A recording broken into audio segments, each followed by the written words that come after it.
RMS Amazon was a wooden three-masted bark, paddle steamer and Royal Mail ship of the Royal Mail Steam Packet Company. She was one of a set of 5 sister ships built at the beginning of the 1850s for RMSP's routes between Southampton and the Caribbean. Building. By 1851, iron-hulled screw ships were increasingly common, but RMSP conservatively continued to buy new paddle steamers. The Admiralty supervised those UK merchant ships contracted to carry mail, and insisted that they all have wooden hulls. Therefore, RMSP ordered that Amazon and her 4 sisters be wooden-hulled paddle steamers.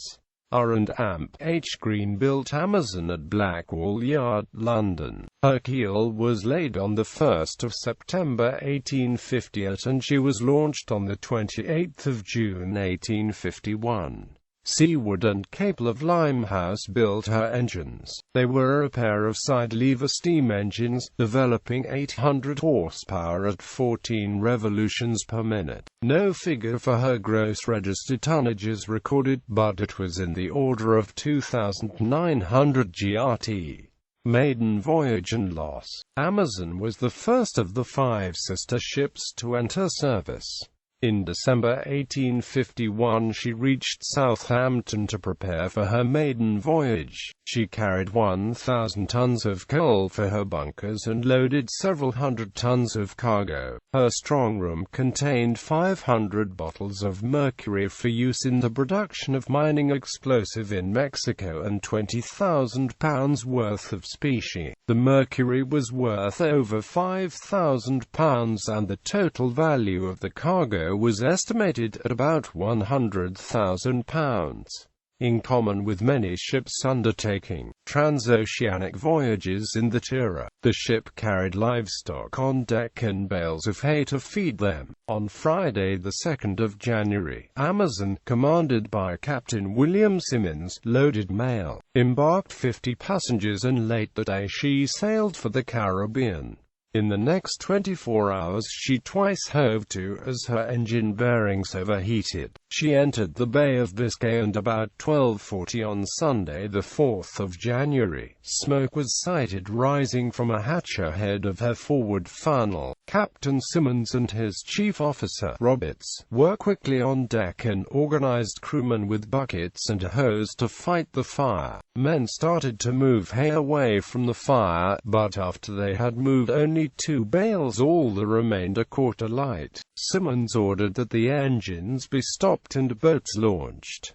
The mail boat was lowered containing 25 people. In a heavy sea in with the ship still underway, the boat was swamped and all of its occupants drowned. The fire was now such that the engine room could not be reached and so the engines could not be stopped. Simmons turned the ship so that the wind was at her stern. This helped to slow the spread of fire toward her stern, but also maximized her speed and thus the difficulty in launching her boats. The pinnace was lowered. Before its occupants could unfasten its forward tackle, the heavy sea swung it around and tossed its occupants in the water. A second cutter was lowered but swamped by a wave that washed away all but 2 of its occupants. The starboard lifeboat was successfully launched and 16 people got away in it.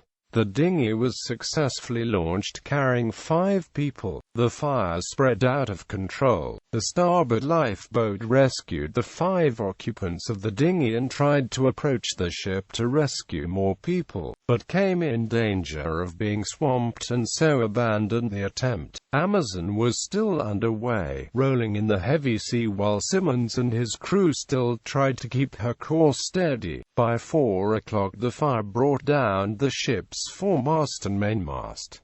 At 5 o'clock her magazine exploded and her mizzenmast was brought down. Her funnels glowed red-hot, and about half an hour later she sank about 110 miles west-southwest of the Isles of Scilly. At 10:30 the brig Marsden, bound from London to North Carolina, rescued the 21 survivors in the starboard lifeboat and landed them at Plymouth. At first these were feared to be the only survivors. However, the Dutch galleot Gertruida rescued 7 passengers.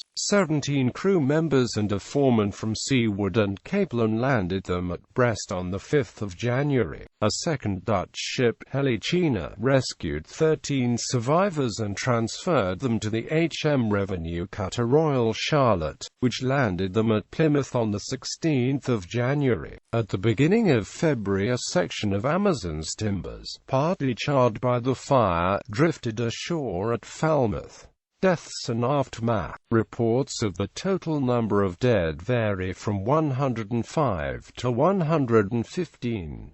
They included the popular travel writer and novelist Elliot Warburton, a national appeal, championed by Queen Victoria and Prince Albert, raised money for widows, orphans and survivors. An inquiry into the ship's loss failed to establish a cause of the fire. The repeated overheating of the engine bearings has been cited as suggesting that the fire may have started in the engine room. However, such overheating might also be expected to cause the engines to seize, whereas they continued to run as the fire spread. Whatever the cause, the fire caused the Admiralty to reconsider its insistence on wooden hulls for mail ships. The next ship that RMS ordered, RMS Atrato, was built with an iron hull.